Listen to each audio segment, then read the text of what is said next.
Welcome to the State of the City. Here I am standing on Jonathan Hager's porch in our beautiful city park for multiple reasons. I believe the vision of Jonathan Hager when he bought 200 acres of farmland here in Hagerstown already set the tone that the ground is good, which is one of my favorite things to say about Hagerstown. And history has proven that. The ground has been good for farming and agriculture. The ground has been good for manufacturing and production. And in this as yet undefined time, when promise is becoming reality, I believe more now than ever that Hagerstown is good ground, even if it wasn't always perceived that way. When I got elected in 2020, I came in not really knowing too much about the place that I was born and raised at. But what I found out very quickly as I began to read and look through different things, and also kind of this room, this Burhan's room, it captivated me. It captivated me because of the wood, because of the plaques that were around. And so I spent some time in here, and I really wanted to know more about who Mayor Winslow Burhans was. And specifically because there's a Declaration of Unity that was presented to John F. Kennedy in 1961 during the Civil Rights Movement. And so it was important for me to figure out exactly who was Mayor Burhans and why is there a room in City Hall that is dedicated to him. And so on my journey of finding out who he was, I learned that there are two main things that define him and have really shaped the city. First, that Declaration of Unity, which resulted from his determination to right a wrong involving the treatment of Dr. William Fitzjohn, a West African ambassador and his staff who had been denied service at a restaurant in the city because of their skin color while passing through Hagerstown to meet with President John F. Kennedy. What I found very impressive about Mayor Burhans is that even though the news articles said, and I read many articles about this, and the news articles said that Hagerstown embarrassed the nation. I actually read one where it said Hagerstown shamed the United States by not serving a dignitary from Sierra Leone. And one of the things that I appreciated most about Mayor Burhans was he did not take that and just leave it the way that it was. Instead, he demonstrated his leadership by meeting Dr. Fitzjohn's motorcade at the city limits on their return trip from Washington, D.C. to New York City. He invited them, along with 200 of Hagerstown's most prominent couples, including 30 Black couples, to a dinner he organized in the city. That was impressive to me because in 1961, desegregation laws had not started yet. And what I've really found really interesting was that JFK actually started to put the process of desegregation laws in place because of what happened in Hagerstown. Now we could be proud of that. And I'll tell you why we could be proud of that. We could be proud of that because that shows that the ground is good. It shows that whatever you plant, you shall reap. The other thing that stands out to me was Mayor Burhan's vision for growing the city through aggressive annexation efforts in the West End. And if you can see now how well built up that is. We have Burhan Station, we have Burhan's Boulevard. I mean, our police department just sits right in an old train station there. We are rich with history. We are rich with the history of reconciliation, of restoration and revitalization. As history tells us, Hagerstown has benefited from the foresight, guidance, and governance of gifted individuals, which includes this current administration. And why is that? It's because the ground is good. So let's hear from each council member and their individual perspectives of how we got to where we are now. Hagerstown is good ground for entertainment and enjoying an outstanding quality of life. There's never a dull moment here in Hagerstown, Maryland, and 2023 was, I think, the most exciting yet. Downtown Hagerstown hosted 31 events. Yeah, you heard me right, 31 events this year, including farmers markets, Wind Down Fridays, midweek music, kids story time in the plaza, roller skating on South Potomac Street, and some fantastic holiday events, just to name a few. Not to be outdone, our Parks and Recreation Department hosted 17 events of their own this year, with some incredible events including outdoor movie nights at City Park, the 4th of July fireworks, Harvest Hoedown at Fairgrounds Park, a dog costume parade, and the always impressive City Park lights for the holidays. Those were just the tip of the iceberg, as our community engagement department was busy in 2023. This year, 22 organizations received funding for events in our city, for a total of 40 additional events. There was something for everyone. Why you might have participated in a 5K, danced in the plaza, caught a live wrestling show, or enjoyed the sights and sounds of a Caribbean festival or a Chris Kindle market. And don't forget the perennial favorites like the Aleshire Mummers Parade and the Crumpy's Donut Drop. We even awarded the key to the city to Hagerstown's own WWE superstar, L.A. Knight. Yeah. For me, Hagerstown's a place that has like that small town kind of blue collar feel, but with a big city kind of dream. As you can see, everything around here, it's building up. There's new developments, all that kind of stuff. You have to think about where you want to be, what you want to do, and find a way to get there any way you can. Hagerstown is indeed a beautiful small town with big city amenities and the quality of life that comes along with that. We're home to the beautifully renovated Maryland Theater and headquarters to the Maryland Symphony Orchestra. We host a world-class museum in the Washington County Museum of Fine Arts that's hosted such exhibits this year as Picasso on paper and 100 years of children's book illustrations. We boast a state-of-the-art skate park, a BMX track that hosted the 2023 regional finals, and a full ice and sports complex. Rounding things out, we enjoy a 9-hole municipal golf course. We're breaking good ground on much, much more to come in 2024. In the heart of Hagerstown, change is in the air. Can you feel it? This is the story of our town's prosperity, unfolding right in front of our eyes. A tale of transformation driven by the hard work and dreams of our community members. Let's take a journey through the bustling streets, witness the unity of our neighborhoods, and applaud the rising stars in our town's economic horizon. Meet the heartbeats of our local economy. Dedicated entrepreneurs who've seen growth and locals whose doors are always open with a welcome and a smile.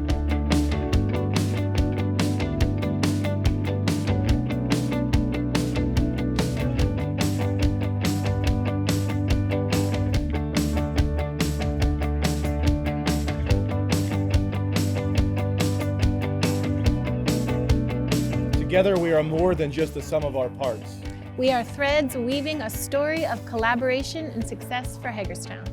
Envy and the Hagerstown Youth Council have been actively nurturing potential and sparking aspirations.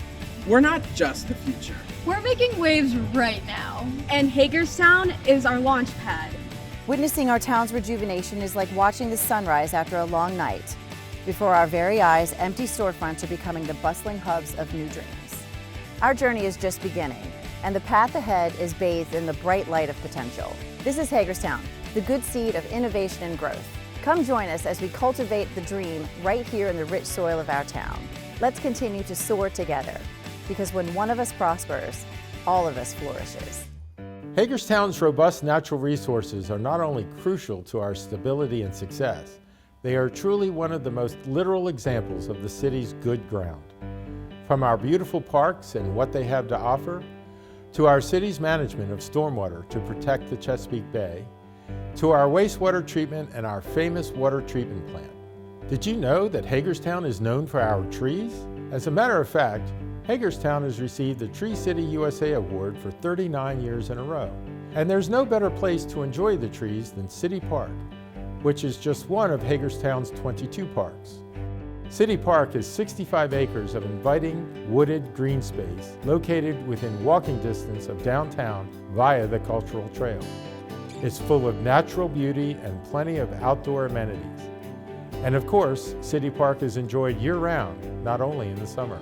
The lake at City Park is spring-fed and is full of wildlife on and below the water. The runoff from the lake goes into the Park Circle Spillway, which is part of the city's stormwater control system. Hagerstown has miles and miles of stormwater drainage pipes, culverts, and streams, like Hamilton Run, which is currently undergoing a $6.5 million restoration at the golf course. Thankfully, in Hagerstown, stormwater is kept separate from wastewater. Wastewater is treated at the city plant on Frederick Street. Our plant is a state-of-the-art facility utilizing oxygen production and infusion. The solids are dried and made into pellets, which are sold as a commodity. As for the final discharge water, it's cleaner than the stream that it goes into. And of course, Hagerstown produces clean, fresh water for the entire city and beyond. Hagerstown's R.C. Wilson Water Treatment Plant on the Potomac is a crown jewel in what we have offered to our citizens for almost 100 years. The plant gets its water directly from the Potomac River and puts it through a sophisticated cleaning and filtration process at the rate of 12 to 15 million gallons per day. The clean water is pumped through the city-owned distribution system which is carefully monitored.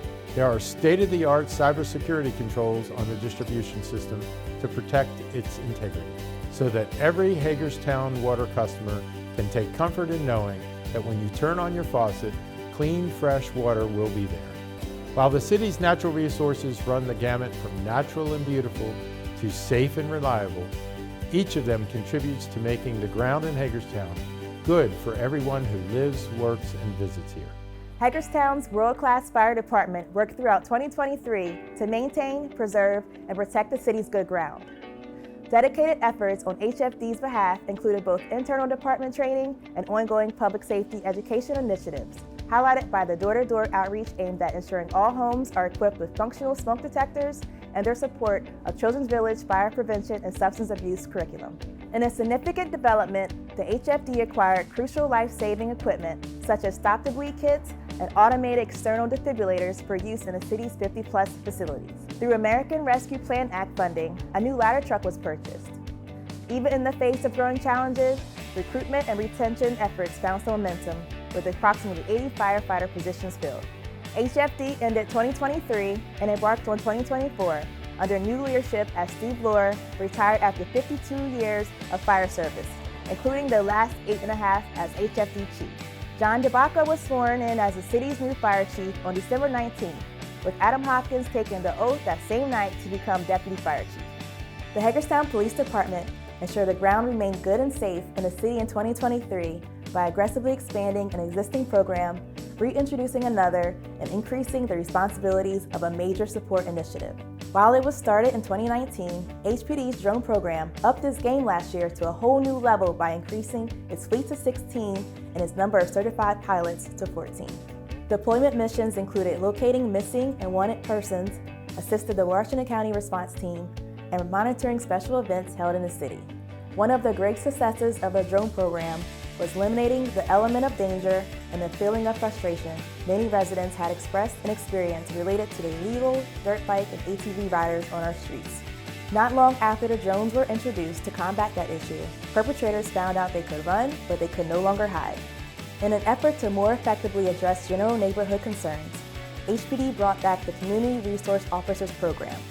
The CROs work collaboratively with the Community Liaison Coordinator, citizens, Neighborhoods First groups, city staff, and community partners to proactively solve quality of life issues. And with the assistance and support of the HPD Watch Center, the ability to serve and protect became more efficient and effective.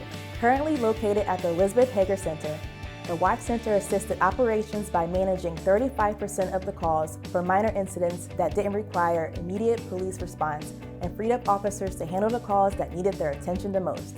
By utilizing advanced technologies like the city's state-of-the-art camera system, the Watch Center supported police performance too, by providing superior, more focused intelligence that resulted in greater safety for officers and the community. Both HPD and HFD supplemented their public safety duties with public service outreach that featured free community engagement and assistance opportunities throughout the year. Together at the annual National Night Out event at Fairgrounds Park in August, and separately with HFD heading up the Operation Warm Coats for Kids giveaway at Bester Elementary School in November, and HPD hosting their Christmas with Santa night in December, with each demonstrating that good ground is a product of good people. And sometimes good people with good intentions are needed to restore what sits on good ground to remind us of its value. Here's the city staff historian Steve Bachmiller with one such example. Often good ground comes with challenges, but also among those challenges can be found hidden gems.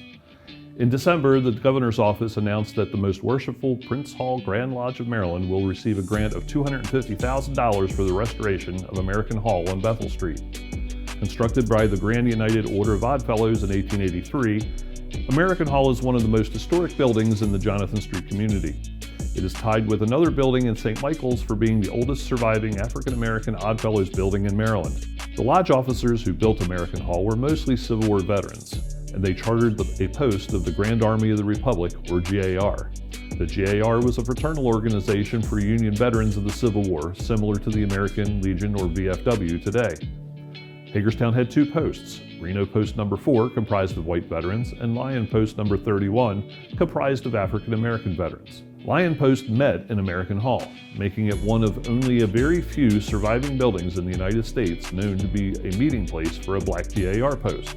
American Hall also saw much activity in the local civil rights story. Jacob Wheaton and his son John Francis both engaged in their political activities in this building. The Wheatons are critical, if unheralded figures in the Maryland civil rights story. Jacob was the first African American to vote in Maryland, the first to serve on a petit jury in Washington County, and the first to serve as a court officer for the Washington County Circuit Court. John Francis was the fourth African American to be admitted to the Maryland bar, and the first from outside of Baltimore. He was also the first African American to be admitted to the Washington County bar, and the first to be elected to the legislature in the state of Minnesota.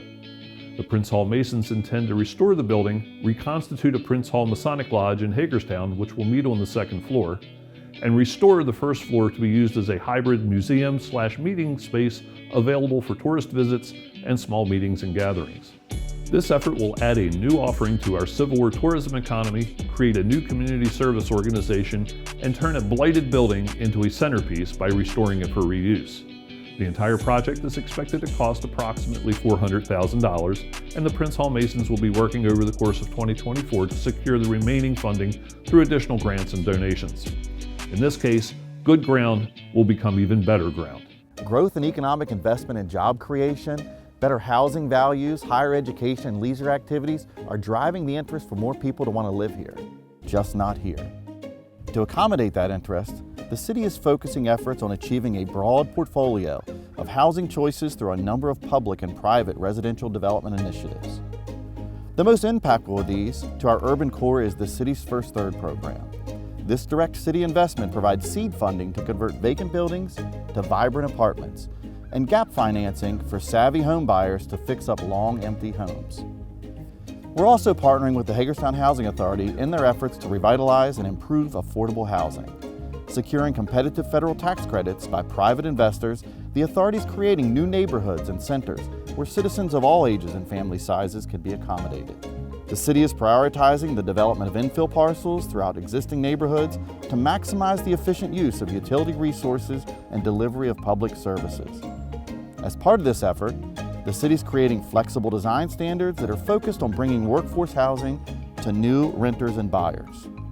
With overall available housing stock a fraction of pre-pandemic figures, the city is also embracing larger residential annexation and development proposals for the first time since the early 2000s.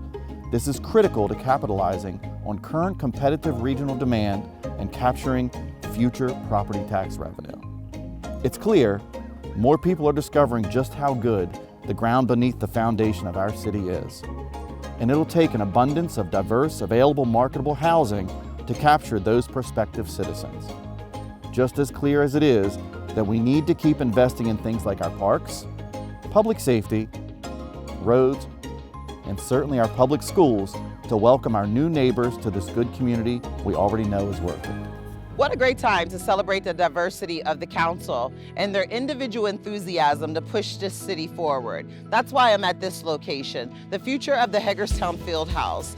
Councilmember Aleshire planted the seed for this idea more than 20 years ago. And here we are working together collaboratively in order to move the dirt to get the building in the ground. Just as the superintendent said directly after the groundbreaking, Mayor, it is our job to plant steel and concrete in the ground and grow you a building that will change this area for generations to come. To welcome our new neighbors with projects like the Fieldhouse in this good community we already know exists. Am I interrupting you? No, just like the ground. You're good.